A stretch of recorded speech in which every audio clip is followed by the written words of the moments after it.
മനസ്സലിവ് അഥവാ അനുകമ്പ എന്നത് മനസ്സിൽ മാത്രം രൂപപ്പെടുന്ന ഒരു മനോഭാവമായിട്ടാണ് പലരും കണക്കാക്കുന്നത്. എന്നാൽ വേദപുസ്തക അനുശാസന പ്രകാരം മനസ്സലിവ് എന്നത് സ്നേഹത്തിൽ അധിഷ്ഠിതമായ ഒന്നാണ്.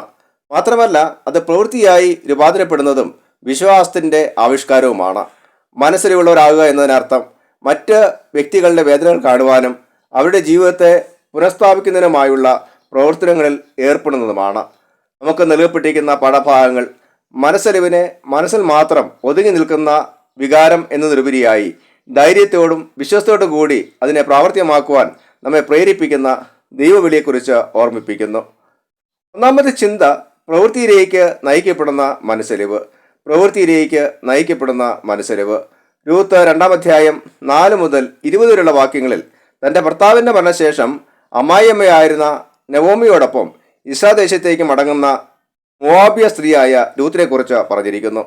ഇപ്രകാരം വൈദവ്യത്തിൻ്റെ പ്രതികൂലാവസ്ഥകൾ നിശബ്ദതയോടും ദൈവാശ്രയത്തിലും തരണം ചെയ്യുന്ന അനേക സ്ത്രീരത്നങ്ങളെ രൂത്ത് പ്രതിനിധാനം ചെയ്യുന്നു. 3 തരത്തിലുള്ള പ്രതികൂലാവസ്ഥകളാണ് രൂത്ത് ഇസ്രായേൽ ദേശത്ത് അനുഭവിക്കേണ്ടി വന്നത്. ഒന്നാമതായി അവൾ ഒരു വിധവയായിരുന്നു. 2 അവൾ ഒരു അന്യജാതിക്കാരിയായിരുന്നു. 3 അവൾ ദരിദ്രയായിരുന്നു. ഇസ്രായേൽ ദേശത്ത് ദരിദ്രരായ ആളുകൾക്ക് കൊയ്ത്തുകാലത്ത് കൊയ്യുന്നവരുടെ പിന്നാലെ ചെന്ന് അവർ ഉപേക്ഷിക്കുന്ന കതിരുകൾ പെറുക്കുവാനുള്ള അനുവാദമുണ്ടായിരുന്നു. ഇവിടെ രൂത്ത് ധനികനും നവോമിയുടെ ചർച്ചക്കാരനുമായിരുന്ന ബോവസിൻ്റെ വയലിലാണ് എത്തിച്ചേരുന്നത്. ബോവസ് രൂത്തിനെ കാണുമ്പോൾ തൻ്റെ ദാസന്മാരോട് അവളെക്കുറിച്ച് അന്വേഷിക്കുന്നു. ബോവസിന് രൂത്തിനോട് മനസ്സിലുമുണ്ടാകുന്നു. ബോവസിനുണ്ടായ മനസ്സലിവ് മനസ്സിൽ മാത്രം ഒതുങ്ങുന്നതായിരുന്നില്ല, അത് പ്രവൃത്തിയായി രൂപാന്തരപ്പെടുന്നു. ബോവസ് രൂത്തിന് തൻ്റെ വയലിൽ കതിർ പെറുക്കുവാനുള്ള അനുവാദം തുടർന്നും നൽകുക മാത്രമല്ല ചെയ്യുന്നത്, അവൾക്ക് സംരക്ഷണവും നൽകുന്നു. കൂടുതൽ ധാന്യം അവൾക്ക് ലഭ്യമാക്കുവാൻ തൻ്റെ ദാസന്മാരോട് കൽപ്പിക്കുന്നു. ബോവസിനുണ്ടായിരുന്ന ഈ ഗുണമാണ് ദാവീദിൻ്റെയും യേശുവിൻ്റെയും വംശാവലിയിൽ ഇടപിടിക്കുവാൻ അവനെ ഇടയാക്കിയത്. ബോവസ് പിന്നീട് രൂത്തിനെ തൻ്റെ ഭാര്യയായി സ്വീകരിക്കുന്നു. ബോവസിൻ്റെ മാതൃകയിലൂടെ എങ്ങനെയാണ് മനസ്സലിവ് പ്രാവർത്തികമാക്കുന്നതെന്ന് നാം മനസ്സിലാക്കേണ്ടതുണ്ട്. നമ്മുടെ സമൂഹത്തിൽ ദാരിദ്ര്യവും അവശതയും കഷ്ടതകളും അനുഭവിക്കുന്ന ഒരുപാട് ആളുകളുണ്ട്. അവരുടെ മനസ്സുകൊണ്ട് മാത്രം നാം സഹതപിച്ചാൽ പോരാ, നമ്മിലെ മനസ്സലിവ് പ്രവൃത്തിയിലേക്ക് കൊണ്ടുവരണം. രൂത്തിൻ്റെ ജീവിതാവസ്ഥയ്ക്ക് മാറ്റമുണ്ടായത് ബോവസ് എന്ന വ്യക്തിയുടെ പ്രാവർത്തികമാക്കപ്പെട്ട മനസ്സലിവിലൂടെ ആയിരുന്നു.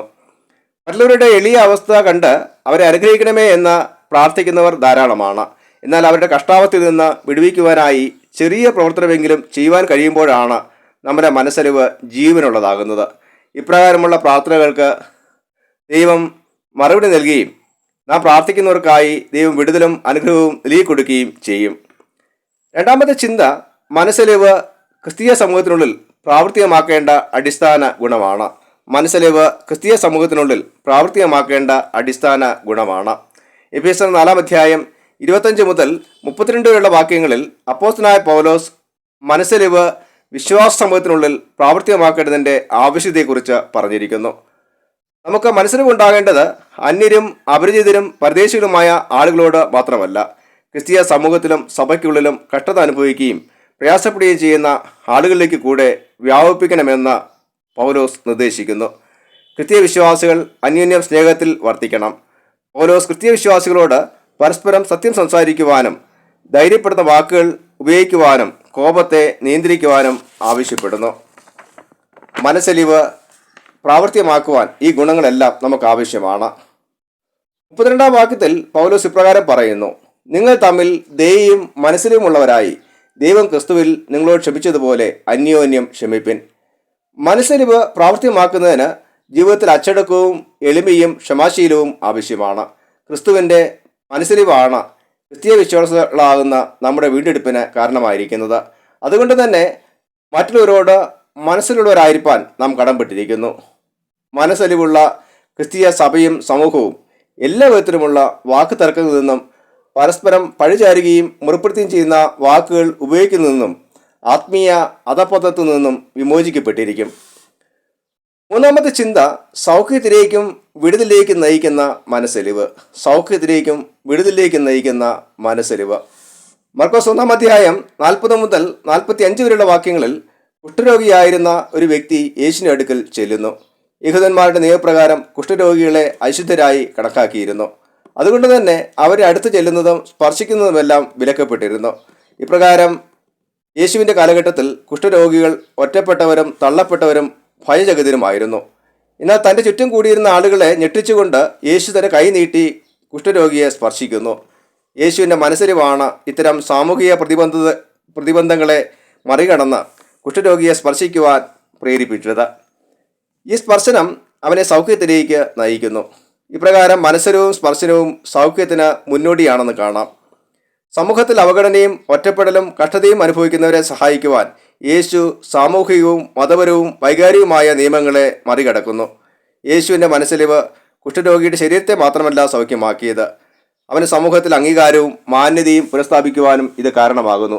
ഇത് സൂചിപ്പിക്കുന്നത് ശരിയായ മനസ്സലിവ് തെറ്റിദ്ധാരണകളെയും ഭയത്തെയും മുൻവിധികളെയും ഇല്ലാതാക്കുകയും വ്യക്തികൾക്ക് സമൂഹത്തിൽ അംഗീകാരവും മാന്യതയും ലഭ്യമാക്കുവാൻ സഹായിക്കുകയും ചെയ്യുന്നു എന്നുള്ളതാണ്.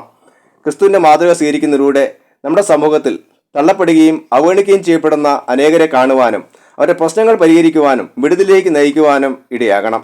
ഇപ്രകാരം മനസ്സലിവ് പ്രാവർത്തികമാക്കുന്നതിലൂടെ അനേകരെ സൗഖ്യത്തിലേക്ക് വിടുതലിലേക്ക് നയിക്കുവാൻ നമുക്ക് പ്രതിബദ്ധതയുണ്ട്.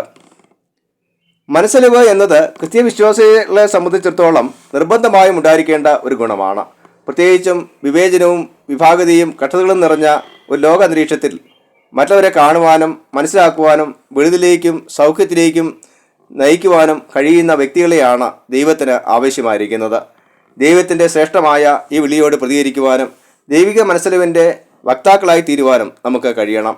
നമ്മിലൂടെ അനേകർക്ക് ദൈവത്തിൻ്റെ സൗഖ്യപ്പെടുത്തുന്ന സ്നേഹം അനുഭവിക്കുവാൻ ഇടയായിത്തീരണം. അതിന് ദൈവം നമ്മെ സഹായിക്കുമാറാകട്ടെ. ആമേൻ.